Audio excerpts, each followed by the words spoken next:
Welcome to Horsin Around, the 2020 Breeders' Cup edition, hosted by the one and only Pop DiBiase.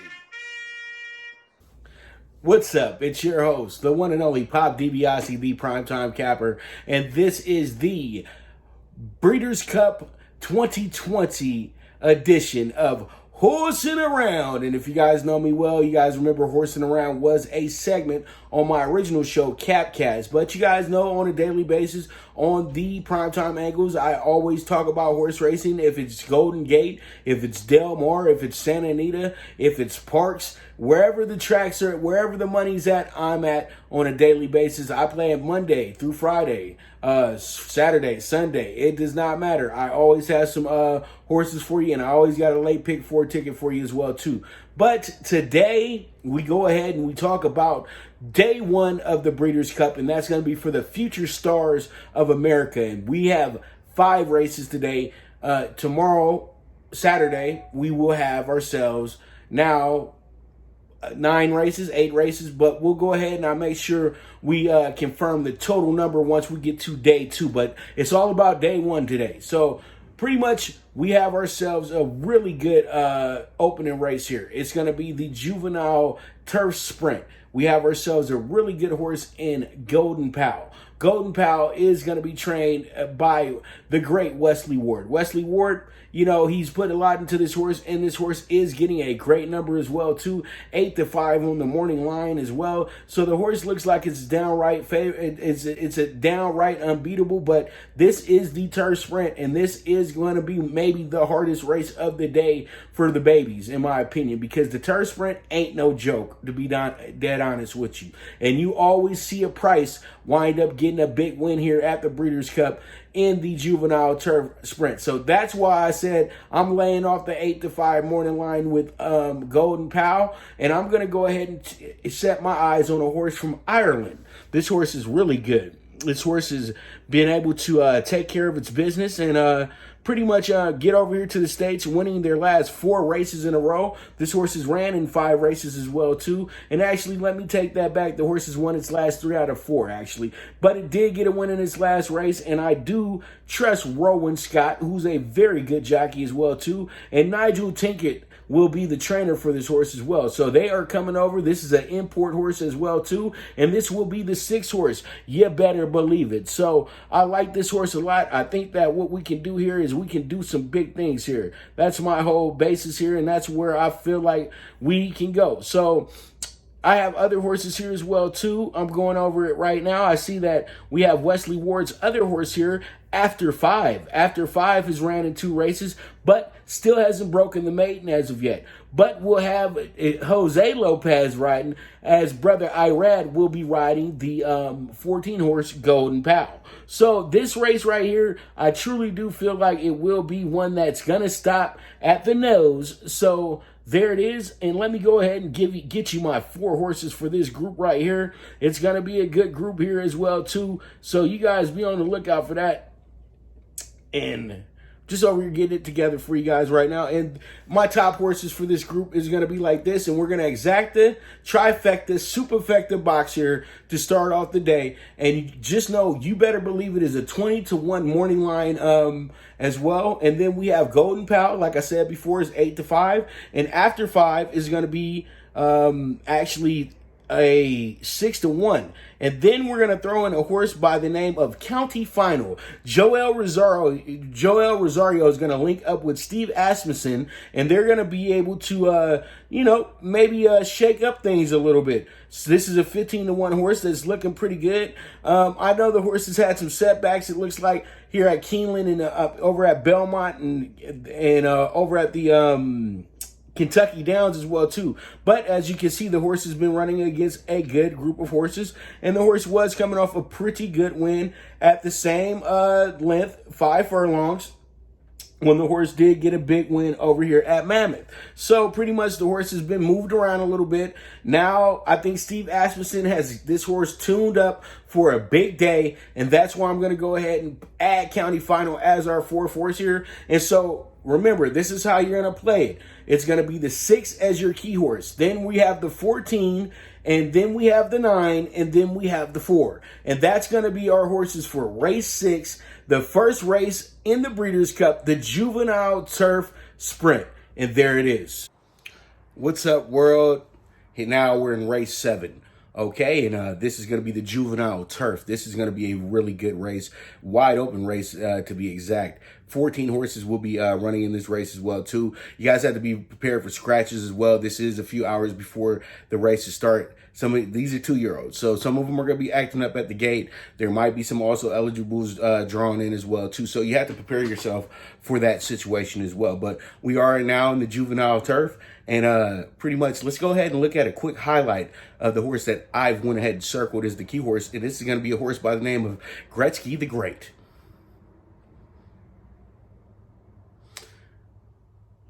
Gretzky the Great comes alongside, ready to repeat, and Gretzky the Great and ready to repeat, well ahead of the opposition.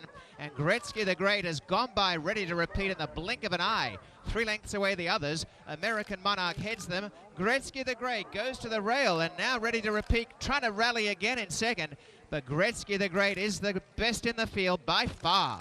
Gretzky the Great wins the Summer Stakes, 3 lengths to ready to repeat Dolder Grand. As you guys can see, there was a little bit of a traffic and things of that nature that occurred in the race. But what happened was that the horse went ahead and just went and did his thing and went ahead and finished the race. And I know it looked a little suspicious and things of that nature, but those are the things that happened. I don't think that he forced that horse to the rail like that. That was just a jockey mistake in a sense. So pretty much it is what it is at the end of the day. The horse won the race. There was no inquiries or anything like that. If there was, it didn't happen. You know, the horse won the race, and the horse looked good winning the race. So Gretzky the Great, I really like this horse a lot because the horse, as you can see, has ran four times, and the horse has finished first 3 out of 4 of those times as well too. So I'm just saying to myself, this horse has ran in 2 stakes races as of late, and the horse is just improving. Every time you see the numbers, the horse is improving race after race after race, and I can see that Mark Cassie is really just going ahead and making sure that this horse right here is going to be ready for this race right here. His confidence is there. I know he's been running up at Woodbine, but Woodbine has some beautiful turf on it as well, too. And I think it fairly is similar to Keeneland as well, too. So this is going to be a really fun race. And I feel like going with Gretzky the Great, Tyler Gaffleon, 8-1 morning line, will probably get a lower number than that. I know there's going to be others that are going to jump all over this horse as well, too. So Gretzky the Great, just like the great Wayne Gretzky of the LA Kings, the Edmonton Oilers, and the New York Rangers, and the St. Louis Blues. So we all love us some number 99. So here it is. Gretzky the Great is going to be the key horse for the race 7 Juvenile Turf. But we're going to go ahead and match up with some really good top horses as well too. We got Ibeco. Ibeco is a very good horse that's going to be ridden by Flavian Pratt. And the horse is trained by Peter Miller. This is a great combination right here. That means that Peter believes a lot in this horse if he's going to go ahead and tag his California rider, who is Flavian Pratt. But, you know, I'm very familiar with these two. These guys win a lot of races, and Ibeco is a really good horse. I really do feel like this could be his day-to-day. And, hey, it's going to be great because if we box him up and he wins, then it's good. As long as the 11 comes in place as well too. So I really truly do like Ibeco. Ibeco is a good horse as well too, and we're gonna see how this one's gonna go. Then we have ourselves Go Atletico. Go Atletico is a French horse who's really good, and he's beating up on actually the number 1 horse Sellaway in 2 races back, and both these horses are imports, and I think they do have the They both are exceptional horses, and I think that what happens here is that Go Atletico could run on late and give us some drama here. So we're gonna see how it goes, man. I like Go Atletico, and then I can't deny this horse right here.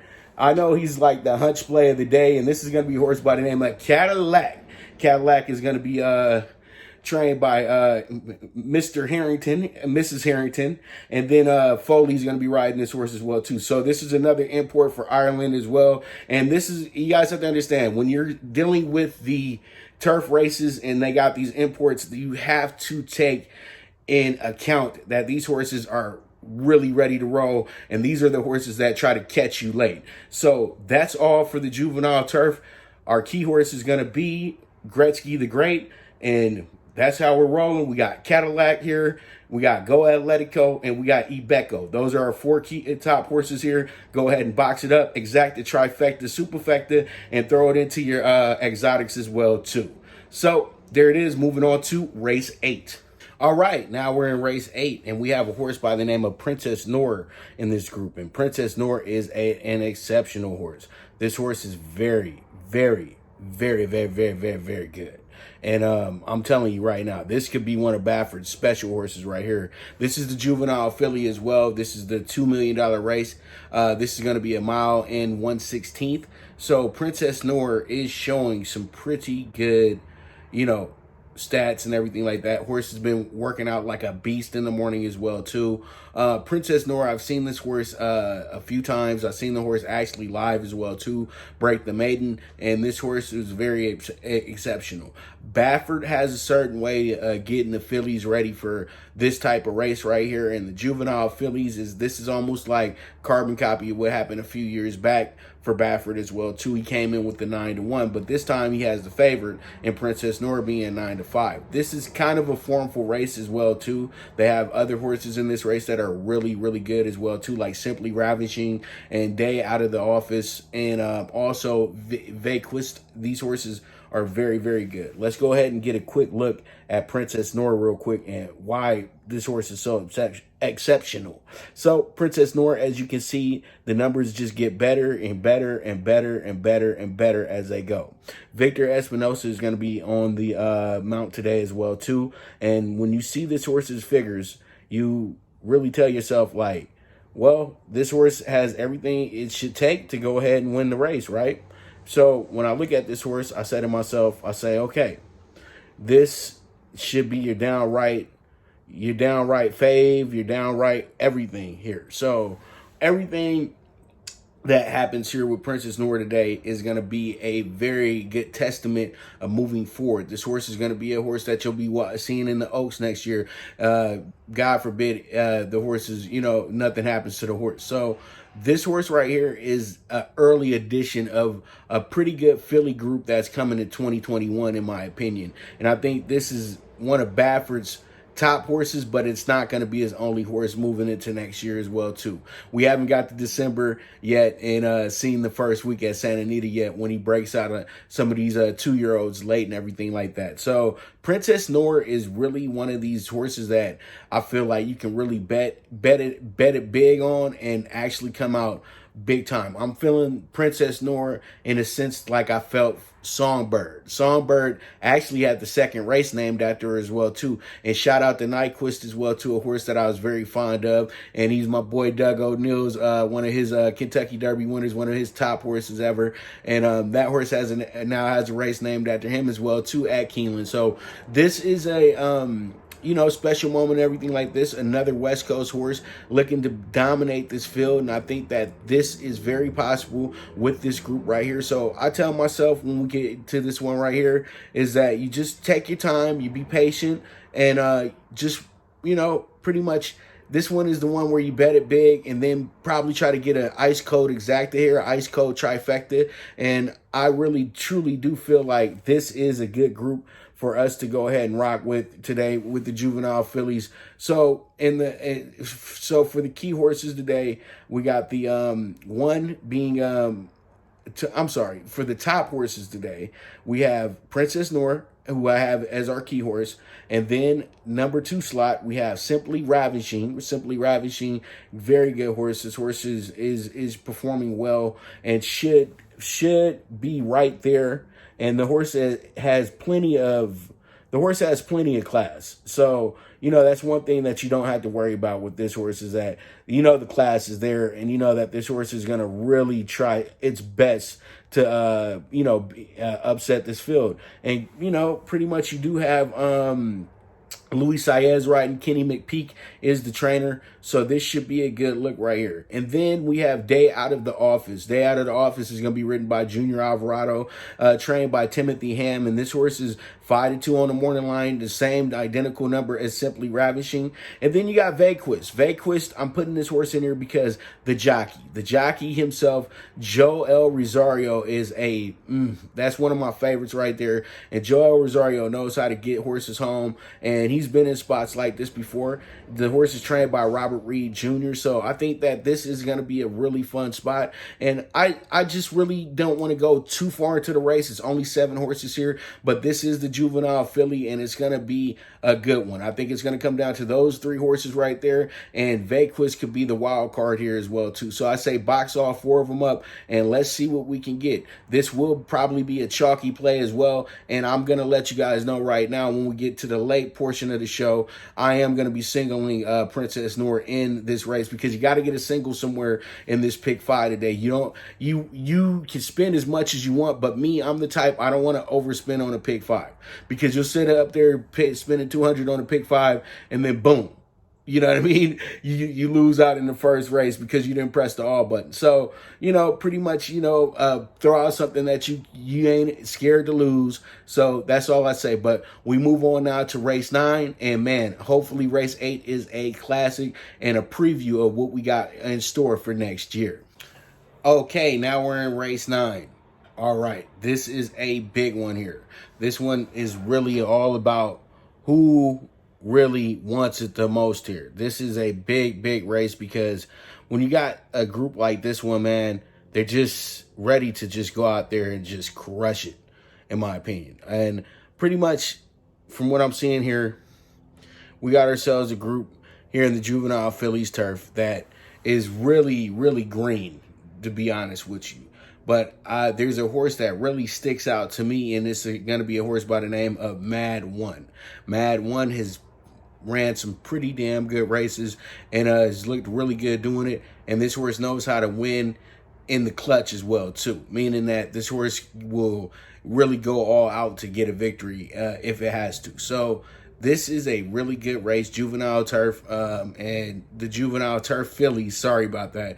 Because we got so many juvenile races, juvenile turf, juvenile fillies, juvenile fillies. So it's a lot of races. We only got 2 dirt races today as well, too. So, pretty much I'm just trying to make sure that I'm all the way on point for you guys. But in race 9, we do have a good group here. And when I look at Madone, like when I look at Mad One, you can call him Mad One or you can call him Madone, whichever you want to call him. The horse is 3 times racing, 3 times a winner. This horse won a very big race over at Santa Anita a few back. So, the horse, I got confidence in this horse. I really do. And as I look at this horse's figures, you can see Del Mar, the horse came out, broke its maiden and won by a length, and then came back out and won by a length and a half next time out, and then won by a neck in a race where the horse had to get some guts, and it absolutely did. And pretty much Mad One is a horse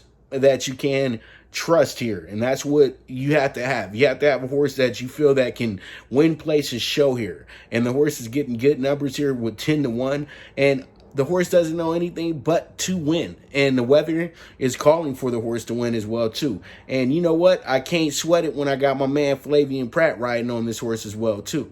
So this right here is going to be a very good one. So when you look at these figures, yes, the horse has only been on the West Coast, but the horse has been at Keeneland for, it looks like, the last week or so. So the horse is getting used to the track, and it's always about horses and courses as well, too. Now let's go ahead and look at the competition that I picked out to be our key horses here. And this is going to be first with the horse by the name of Plum Ali. Plum Ali is going to be ridden by Joel trained by Christopher Clement, and this is going to be a pretty good duo right here. So I think that this one should work out in the sense to where this horse should be right here in the money, and the horse is feeling pretty good about itself after winning the Miss Grillo over at Belmont back in October. So there it is with Plum Ali. Plum Ali looks to, do the same exact thing that my key horse is doing. Mad One, stay undefeated, because the thing is, Plum Ali is also a horse that's been out 3 times and is 3 times a winner. But the problem with this horse is that the horse has had 3 different jockeys, but now they returned to Rosario, who won by 2 lengths with this horse on first asking as well too. So there it is. We move on, and we have Aunt Pearl, who's going to be ridden by Florent Giroux, and we got Brad Cox training this horse, and this horse is going to be the mega favorite here. Everybody loves Brad Cox over there at Keeneland, and this horse is a very, very key horse here, because the thing is, the horse has already won at Keeneland as well too. But I'm greedy. I want to get the price, so that's why I got the key horse at 10-1. But Aunt Pearl is a solid favorite. There's a big reason why this horse will probably get bet down to about even money by the time we get to the gate, because I think people are going to be desperate for a winner after what happens in the juvenile filly. So we're going to see how it goes, but I do like Aunt Pearl here, the 5 horse. And then I also like this 2 horse here as well, too, Miss Amulet. Miss Amulet is a very intriguing horse. This horse has ran a lot. This horse has actually ran 7 times and actually is placed 5 times and a winner 3 times. So this horse has the experience. So this is an Irish bred coming in here, and it's going to be another horse that, and Leparoux is going to be riding this horse. So pretty much this is an import situation, but Leparoux is very familiar with the trainer. So they're going to be able to, pair together. And this could be big because the horse has the experience over this group as well, too. The horses ran a lot. And when I look at all the other horses, there's the second horse that ran the most races is the horse Mother Earth. Mother Earth also ran pretty much 7 races in their lifetime as well too. So you have to look at that horse, but I don't think that horse is as good as the horse we have here with Miss Amulet. Miss Amulet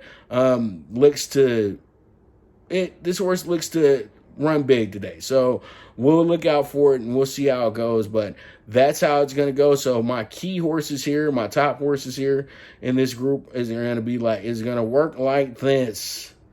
We're going to have, as I said before, we're going to have Mad One as our key horse. Then we're going to have Aunt Pearl in the 2 slot. We're going to put Miss Amulet as the 3 horse, 12-1. And then we're going to go ahead and put Plum Ali here at the 4th. So you guys box it up, 2, 4, 5, 9. And you guys can key it 9, 2, 4, 5. So there it is with the Juvenile Phillies Turf. And now we got one more race to go here for day 1, the Juvenile. Be ready.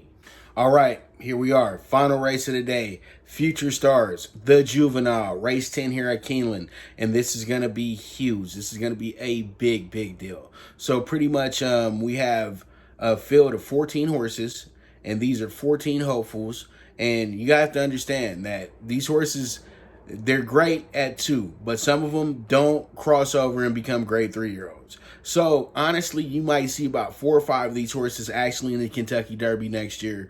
And the top horses will actually be there if there's no injuries or anything of that nature. And the champion, hopefully, there won't be any issues before the Kentucky Derby. They'll definitely be here. That's an automatic berth to the Triple Crown as well, too.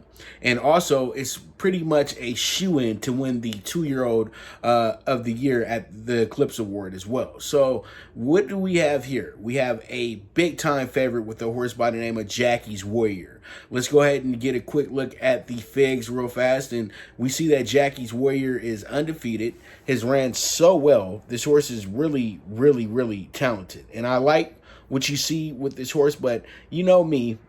You know how I am. I'm going to go ahead and I'm going to chase the money here. So when I look at this horse, I say to myself, okay, you've done very well for yourself here. And there's no going, it's hard to really bet against, right? But this is the Breeders' Cup. This is the time and place where you do that, where you bet against a horse that you feel like had a big shot, but maybe you could find something better down the road here.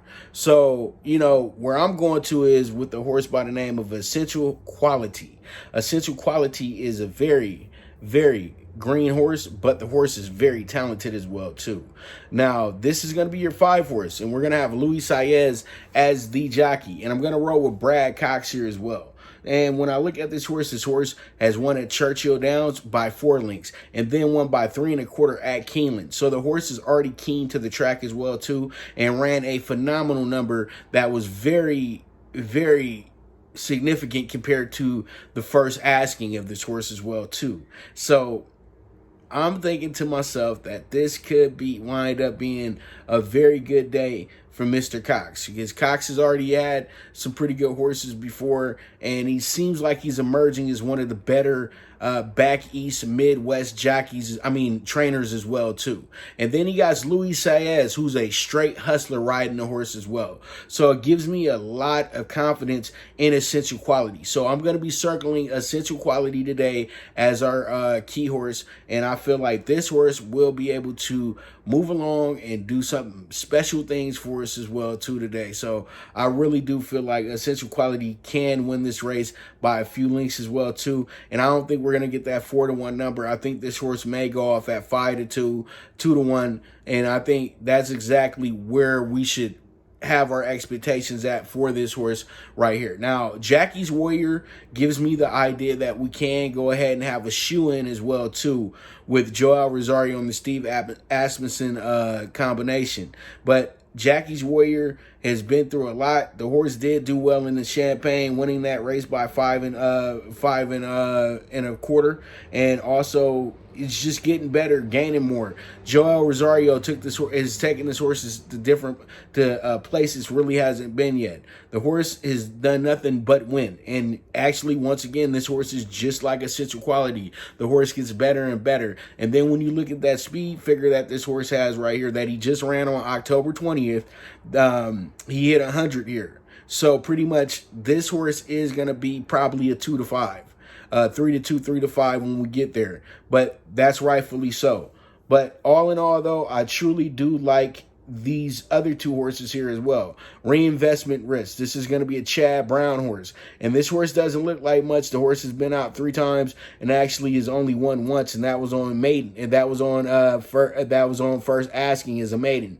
But was a favorite in 2 of those stakes races that the horse was in as well. So this should work out pretty good for Chad Brown and Irad Ortiz, in a sense to where they can get some check today. They may not win the race, but they should be in the final 4, final 5 of it. Now I look at class here and I say to myself, 1 race and we're throwing you into the juvenile. Is this horse like the next coming of Secretariat or something of that nature? We'll have to see. Horse is a bit too green for me, and I know it's like, you gonna sleep on Baffert here? Hey, I guess so. I think that today is not the day for Baffert in juveniles. I think he sent out a horse that is more about the trainer. You know what I mean? It's more about the owner. I'm sorry. And the owners want to put their horses in races like this after they see a big race. If the owner's willing to put up the money to ship the horse and all that good stuff, then go ahead. You can do it. It's not a problem. So we take a long look at this, look at my group, and this is the 5 that I have here because we are playing a super high 5 as well too. So I'm going to rock out with the 5 as our key horse, and then we're also going to have I can't not have Jackie's Warrior as number 2. And then we put Reinvestment Risk in the 3rd spot. And then we're going to go ahead and throw in a really, really fun horse here that I like. It's going to be a horse by the name of Hot Rod Charlie. I think Hot Rod Charlie's going to be pretty good for us today. And then I'm also going to go with the 13 horse, Romber. Ran really good at Del Mar first time out on first asking. They gave the horse a little time off. Horse came back in September. Didn't do too well in that race. And then the horse came back in the American Pharaoh. Wound up finishing 2nd to get her number. And I think what turned on McCarthy here is that he could pretty much take this horse over to Keeneland and see exactly what this horse has to offer. And this horse could possibly be in the Kentucky Derby next year. I know for a fact it will be in the Santa Anita Derby if everything goes all well. So this is fun. I like this horse as well too. It has a good number on it, 15-1, and also Hot Rod Charlie has a good number on it as well too. Now we do have a super high five coming up, and we do have the super high five here, so pretty much you guys can go ahead and put a hot 60 box on here, and let's see if we can go ahead and hit some money, man. I think it will be a minimum of maybe $250, $300. It all depends on how the order comes into place, because if we get the heavy horses on top, then we're gonna be really smiling at the end of the day. So you guys be ready, be on the lookout as well too for the pick 5. I kind of ran out of time here, so I will have the pick 5 out for you guys right before the first race and everything, so you guys won't miss out on that. And hopefully we can get this up or before the end of the by 10:30, 10:45, well before the race. So you guys, well before the races. So you guys stay tuned, or you guys can just follow it race by race and just go from there. So it is what it is. This is Horsin Around with the one and only Pop DiBiase, the primetime capper, and this is the 2020 Breeders' Cup edition. So good to be back doing Horsin Around. Be on the lookout. We'll be back in December once Santa Anita starts, and this will become a daily show, so be ready.